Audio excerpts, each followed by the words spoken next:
બાસ રેસીપીમાં આપ સૌનું સ્વાગત છે. તો આજે આપણે બનાવીશું વેજ કટલેટ. તો ચાલો શરૂ કરીએ. સૌપ્રથમ અમે 4 નંગ બટાટાને બાફીને મેશ કરી લીધા છે.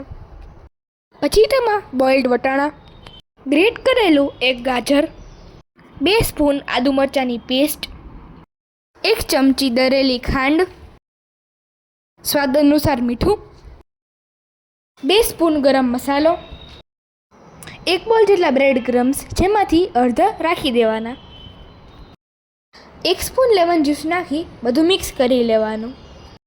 બીજા વેજીટેબલ્સ પણ એડ કરવા હોય તો કરી શકાય.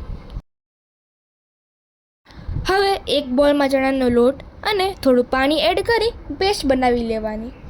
હવે કટલેટના શેપમાં બનાવી ચણાના લોટની પેસ્ટમાં ડીપ કરીને બ્રેડ ક્રમ્સથી કોટ કરી લેવાની. આવી રીતે બધી કટલેટ્સ રેડી કરી થોડી વાર ફ્રીજમાં રાખી દેવાની, જેથી ફ્રાય કરતી વખતે તેમાં તેલ ના રહે. પછી એક કઢાઈમાં તેલ ગરમ થઈ જાય એટલે કટલેટ્સ ફ્રાય કરી લેવાની. થોડી ગોલ્ડન બ્રાઉન થાય એટલે કઢાઈમાંથી કાઢી તેને સર્વ કરી દેવાની.